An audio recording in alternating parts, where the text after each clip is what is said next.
Friends, स्वागत है आपका मेरे चैनल पे। और यहाँ पे हम police constable Uttarakhand police constable के एग्ज़ाम का रिवीजन करेंगे। तो यहाँ पे हम सबसे पहले मैंने ये सामान्य हिंदी और सेकंड है पुलिस उत्तराखंड पुलिस कांस्टेबल, इन दोनों बुक्स से थोड़े क्वेश्चन मैंने ले लिए हैं और मैंने इसमें नोटबुक में लिख लिए हैं। और आई होप इन दोनों बुक्स को आपने थोड़ा बहुत लर्न कर लिया होगा, तो इसलिए रीड कर। और इन दोनों बुक्स के मैंने कुछ क्वेश्चन ले लिए हैं और आई होप इसे आपने लर्न कर लिया होगा। तो इसका हम रिवीजन करते हैं, तो देखते हैं किसे कितना आता है। तो इसमें मैंने फ्रेंड्स टोटल 12 क्वेश्चन ले रखे हैं और टोटल मैंने 12 क्वेश्चन ले रखे हैं, लेकिन 13 वाला मैंने ले रखा है। तो 13 वाले में आपको करना है कि आपको खुद ही आंसर देना है, तो आप कमेंट बॉक्स में दे दीजिएगा। तो सबसे पहले हम पढ़ते हैं फर्स्ट क्वेश्चन। और फर्स्ट ऑफ ऑल फ्रेंड्स, आप मेरे चैनल को सब्सक्राइब कर दीजिएगा, क्योंकि मैं रोज़ ऐसे ही क्वेश्चन लाती हूँ ताकि आपका रिवीजन हो जाए। जो आपने पढ़ा होगा आपका रिवीजन हो जाए कि इसमें से आपको कितना याद है। तो मैं इनमें से बीच में से कोई क्वेश्चन ले लेती हूँ ताकि आपका रिवीजन अच्छे से हो रखा हो, आपको पता चल जाए कि हमने कितनी तैयारी कर रखी है। तो चलिए देखते हैं पहला क्वेश्चन। तो इसमें है माला फेरा जुग भया, गया न मन का फेर, कर का मन का डारी के, मन का फेर। तो उपयोग में से कौन सा अलंकार है? तो सबसे पहले आप क्वेश्चन को 2 बार पढ़ लीजिएगा, कोई भी क्वेश्चन हो, क्योंकि एक बार में पढ़ने से आपको समझ में नहीं आता है, आप ऐसे ही टिक करके चले जाते हो। तो इसीलिए क्वेश्चन को जहाँ भी आप एग्जाम देने के लिए जाओगे तो प्लीज़ क्वेश्चन को 2 बार पढ़ लीजिएगा। तो उपयोग में से कौन सा अलंकार है? ऑप्शन ए है अनुप्रास अलंकार, ऑप्शन बी है श्लेष अलंकार, ऑप्शन सी है ए बी दोनों, ऑप्शन डी है यमक अलंकार। तो यहाँ पे है यमक अलंकार। क्योंकि यमक अलंकार इसलिए है फ्रेंड, क्योंकि यहाँ पे जब एक ही शब्द बार बार आता है, जैसे कि मन का यहाँ पे आया, फिर मन का यहाँ पे आया, फिर मन का यहाँ पे आया और फिर मन का यहाँ पे आया। तो जब एक ही शब्द बार बार आता है लेकिन उसका अर्थ यहाँ पे मन का अलग अर्थ है, यहाँ पे अलग है, हर जगह में अलग है। तो जब अलग अलग शब्द एक ही हो पर लेकिन अर्थ उसका अलग अलग हो, तो वहाँ पे आता है यमक अलंकार। और क्वेश्चन दूसरा है, अभिनव बिंद्रा को गोल्ड मेडल किस खेल के लिए मिला? तो यहाँ पे option A shooting, option B boxing, option C तैराकी, ऑप्शन डी इनमें से कोई नहीं। तो इसमें है ऑप्शन ए सही, शूटिंग। अभिनव बिंद्रा को गोल्ड मेडल शूटिंग के लिए मिला गया।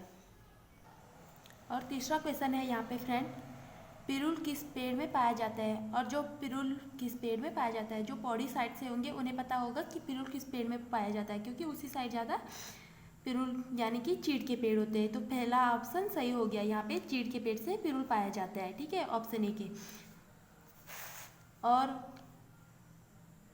क्वेश्चन 4 है, भारत की खोज पुस्तक के लेखक कौन है? भारत की खोज की पुस्तक के लेखक कौन है? तो यहाँ पे है option A Mahatma Gandhi, option B है सुभाष चंद्र बोस, ऑप्शन सी है इंदिरा गांधी, ऑप्शन डी है जवाहरलाल नेहरू। तो यहाँ पे हो जाएगा ऑप्शन डी, भारत की खोज पुस्तक के लेखक कौन है? जवाहरलाल नेहरू। और क्वेश्चन 5 है, उत्तराखंड का सर्वाधिक उच्च पर्वत शिखर है, उत्तराखंड का सर्वाधिक उच्च पर्वत शिखर है। Option A Trishul, option B Nanda Devi, option C Panchuli, option D Nandakot. तो यहाँ पे हो जाएगा ऑप्शन बी सही, सर्वाधिक उच्च पर्वत, ठीक है, उत्तराखंड का। तो ये पर्वत शिखर तो ये है नंदा देवी में। और क्वेश्चन 6 है, किस नदी को राष्ट्रीय नदी घोषित किया जाता है? तो ऑप्शन ए है सरयू, ऑप्शन बी है यमुना, ऑप्शन सी है काली, ऑप्शन डी है गंगा। तो यहाँ पे है गंगा, जो हमारी पवित्र नदियों को माने जाते हैं, उस नदी को राष्ट्रीय नदी घोषित किया गया है। क्वेश्चन 7, गरीबों को वस्त्र दो वाक्य के में कारक है, ठीक है। तो ऑप्शन ए है करण कारक, ऑप्शन बी है आपादान कारक, यहाँ पे भी मैंने बी लिखा हुआ है, लेकिन ऑप्शन सी है संप्रदान कारक, ऑप्शन डी है कर्म कारक। तो यहाँ पे है ऑप्शन सी संप्रदान कारक। तो यहाँ पे है ऑप्शन सी। और क्वेश्चन 8 है, बड़ा घर छोटा आदमी नीला वस्त्र में विशेषक कौन कौन से हैं? तो ऑप्शन ए है बड़ा छोटा, ऑप्शन बी है छोटा नीला, ऑप्शन सी में बड़ा नीला और ऑप्शन डी है घर आदमी वस्त्र। तो इसमें विशेष्य क्या है? घर आदमी वस्त्र, ऑप्शन डी। क्वेश्चन नंबर 9, खर का पर्यायवाची शब्द क्या है? Option A Ravan, option B कुठित, ऑप्शन सी गधा, ऑप्शन डी मूर्ख। तो यहाँ पे है गधा, ऑप्शन सी।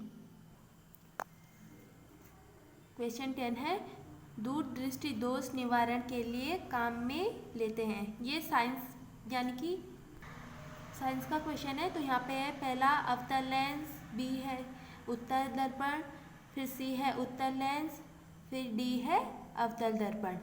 तो यहाँ पे है उत्तल लेंस। क्वेश्चन नंबर 11 है वॉशिंग मशीन का कार्य सिद्धांत है। ऑप्शन ए अपकेंद्रण, ऑप्शन बी है अपोहन, ऑप्शन सी है उत्क्रम परासरण, ऑप्शन डी है विसरण। तो यहाँ पे हो जाएगा उत्क्रम, नहीं सॉरी, यहाँ पे हो जाएगा अपकेंद्रण, ऑप्शन ए।